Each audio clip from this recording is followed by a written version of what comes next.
আমি রেডি হয়ে গেছি এখন। তো আজকে কোথায় যাব তোমাদের কাছে সারপ্রাইজ হয়ে থাকবে। তো এই দেখো আমার বোনও রেডি হয়ে গেছে। তো চলো আমরা এখন বেরিয়ে পড়েছি। তো আমাদের মামা বাড়িতে সবাই যাবে এবং আমার মাও যাবে, বোনেরাও যাবে। আমাদের মামা বাড়ি থেকে বাস স্ট্যান্ডটা একটু দূরে রয়েছে, প্রায় 10 মিনিট মতো লাগবে। তো চলো আমরা কিছুটা হেঁটে যাই টোটো ধরে। তো বাস স্ট্যান্ড ধরে যাব। তো এই দেখো রাস্তায় যেতে যেতে একজনের বাড়িতে কাঁঠালের গাছ দেখতে পেয়েছিলাম। তো অনেক কাঁঠাল হয়েছিল, তাই তোমাদের সঙ্গে শেয়ার করলাম। তো আমরা টোটোয় বসে পড়েছি। আমার বোনেরা তোমাদেরকে বলছে কন্টিনিউ তোমরা ভিডিওটা দেখবে। এই দেখো আমার মেয়ে ওর মাসির কোলে বসে আছে। ও খুব আনন্দ পেয়েছে, যেহেতু ঘুরতে যাওয়া হবে তো আলাদাই ব্যাপার। তো চলে এসেছি বাস স্ট্যান্ডের কাছে। বাস এখনও আসেনি, তো বাসে উঠেই তোমাদের সঙ্গে ভিডিওটা স্টার্ট করব। এখন বাস এসে গেছে, তো আমরা বাসেও বসে পড়েছি। তোমাদেরকে বলেছিলাম যে বাস এলে তো ভিডিও স্টার্ট করব। তো এই দেখো কত সুন্দর লাগছে বাইরের চারিদিকটা। আর একটু আগে দেখেছিলে কত সুন্দর পরিষ্কার পরিষ্কার মেঘ হয়েছিল। এখন দেখো বৃষ্টি হবে, এই জন্য তো মেঘলা হয়ে আছে। আর এখন ফাইনালি চলে এসেছি। তো কোথায় এসেছি তোমাদেরকে দেখাচ্ছি। তো তোমরা দেখেই বুঝতে পেরে গেছো যে আমি কোথায় এসেছি। হ্যাঁ, আমি জগন্নাথ মন্দির দর্শন করতে এসেছি। এবং এটা কোথায় তোমরা তাও জানো, এটা হলো দীঘার জগন্নাথ মন্দির। তো চলো আমি তোমাদেরকে দেখাচ্ছি ভেতরের দিকে। তো এখানে মোবাইল অ্যালাউ কিনা তো জানি না, তো আমি ফার্স্ট টাইম নিয়ে গেছিলাম। তো এই দেখো অনেক গার্ড ছিল, তো আমাকে বললো যে ভেতরে গিয়ে তুমি ভিডিও করবে, তো এখানে ভিডিওটা একটু বন্ধ রাখো। তো আমি তাই জন্য যতটা পেরেছি তোমাদেরকে সামনের দিকে দেখানোর চেষ্টা করেছি। তো তোমরা দেখো সামনের গেটটা খুব সুন্দর। তো আমি এখন ভিডিওটা এখানেই স্টপ করব। এখন চেকিং করা হবে, তো আমি ভেতরে গিয়ে ভিডিওটা স্টার্ট করে দিলাম। এই দেখো আমরা ভেতরে চলে এসেছি। তো অনেক অনেক গার্ড ছিল, তো আমরা চলেই এলাম। তো আমরা এইবার ভেতরের দিকে যাব। তো তোমাদেরকে এখান থেকে মন্দিরটা দেখাচ্ছি, দেখো কত সুন্দর লাগছে। তো চলো ওখানে যাওয়া যাক।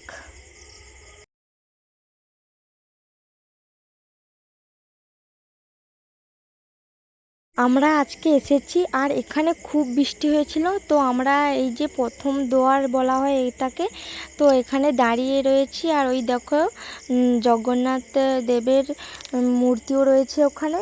তো তোমাদেরকে দেখালাম। আর এখানে খুব ভিড় হয়েছিল, কারণ বাইরে খুব বৃষ্টি পড়ছিল, তোমাদেরকে বললাম। তো তার তো বৃষ্টিটা কমলেই ভেতরের দিকে আরও যাব।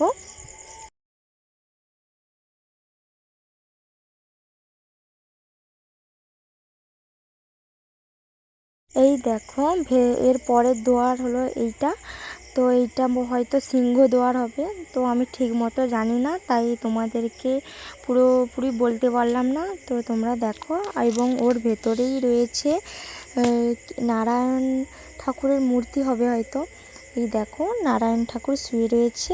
আর এখানে আমার মেয়েকে আমি ছাতা নিয়ে নিয়ে তোমাদের সঙ্গে ভিডিও করছি। মোবাইল তো ভিজে যাচ্ছে, তো ঠিকমতো ভিডিও করতে পারছি না। এই দেখো আমরা মন্দিরের পাশেই রয়েছি। কত সুন্দর লাগছে তোমাদেরকে বলে বোঝাতে পারবো না। তো এটা হয়তো 6 ফুট লম্বা হবে হয়তো। আর এই এই মন্দিরটা তৈরি করতে প্রায় 250 কোটি টাকা খরচা হয়েছে, সবার মুখে শুনেছি। তো আমি ঠিকমতো জানি না, তো হয়তো আরও বেশিও হতে পারে। তো মন্দিরটা খুব সুন্দর করেছে। আর এই দিকে দেখো সবাই চলে যাচ্ছে, এত বৃষ্টিও পড়ছে। আমি এখানে যতটা পেরেছি তোমাদেরকে ভিডিওতে তুলে ধরার চেষ্টা করেছি।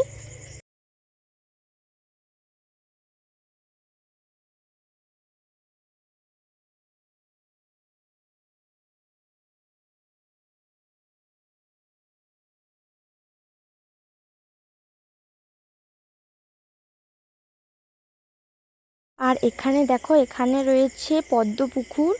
তো মন্দিরের বিপরীত দিকেও রয়েছে, তো তোমাদেরকে আমি এই দিকটা দেখালাম। তো দেখো পদ্মপুকুরটা কত সুন্দর রয়েছে এবং ফুলও ফুটে রয়েছে, তোমরা বৃষ্টির আওয়াজও শুনতে পাবে। তো প্রচুর বৃষ্টিও পড়েছিল। আর ওই দেখো 3টি রথ রয়েছে, তোমাদের সঙ্গে এটাও শেয়ার করলাম। চারিদিকে রয়েছে ফুলের বাগান এবং অসংখ্য ফুলের গাছও রয়েছে। তো এই দেখো তোমাদেরকে দেখাচ্ছি, এখানে আকন্দ ফুলের গাছও রয়েছে, আরও অন্যান্য ফুলেরও গাছ রয়েছে, তো ওগুলোর নাম জানি না, তো তোমরা দেখে বলবে। এবং কেউ যদি আমার আগে এসে থাকো তো ওই ফুলগুলোর নাম হয়তো জানবে।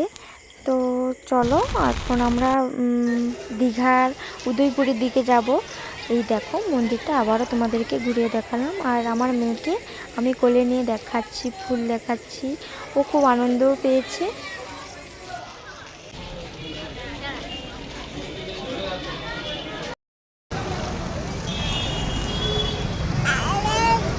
এখন যাচ্ছি জয় জগন্নাথ মন্দির দেবের যে ঘাটটি রয়েছে, তো ওটা তোমাদেরকে দেখাবো। এখানে রয়েছে ঝাউ গাছ, খুব সুন্দর লাগছে। আর এই দেখো এটা হলো জগন্নাথ দেবের ঘাট, তো কত সুন্দর করে করা হয়েছে। আর এই দেখো সমুদ্রের ঢেউ কিভাবে আছড়ে আছড়ে পড়ছে।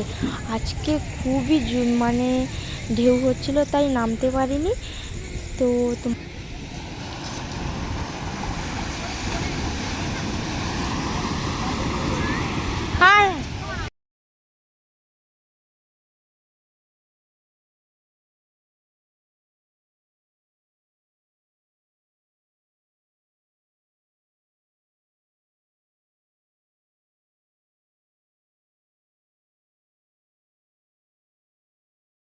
আমি একটু ঘোরাফেরা করছি। তো উদয়পুরের দিকে গেছিলাম ফার্স্ট, কিন্তু ওখানেও সেম এইভাবে ঢেউ আছড়ে আছড়ে পড়ছে। তো আজকে অমাবস্যাও ছিল, তাই ওখান থেকে চলে এসেছি। তো এখনও বৃষ্টি পড়ছে, আর এর মধ্যে আমার বোনের ছবি তুলে দিচ্ছি না বলে ও রেগে বসে আছে। আমি এবং আমার বোন একটু ছবি তোলার জন্য। তো আমি ঢেউয়ের কাছে একটু গেছিলাম, তো খুব ভয়ও লাগছিল। তো এত বড় বড় ঢেউ, তো আমি এতবার এসেছি কিন্তু এইভাবে ঢেউ কখনো দেখিনি, তাই খুব ভয়ও পাচ্ছিলাম। তো কিছু পিক তুলে চলে এসেছি। এই দেখো আমরা খাওয়া দাওয়া করা হয়ে গেছে, তো এখন আমরা রওনা দেব। তো তার আগে মেয়ের জন্য কিছু জামা কাপড়ও কিনেছিলাম, তো বোনেরাও কিনেছিল, তো তোমাদেরকে দেখাচ্ছি। দেখো আমার মেয়ের জন্য কোন জামাটা কিনেছি, তো অবশ্যই ভালো লাগবে। তো এখন আমি বাড়ি চলে এসেছি, তো খুবই টায়ার্ড আছি। তো তোমাদের ভিডিওটা যদি আজকে ভালো লেগে থাকে তো অবশ্যই লাইক করবে, কমেন্ট করবে, এবং আমার চ্যানেলটি যদি নতুন হয়ে থাকে তো অবশ্যই সাবস্ক্রাইব করে দেবে। তো চলো টাটা, আজকের জন্য এখানেই শেষ। তো পরের কোনো ভিডিওতে দেখা হবে।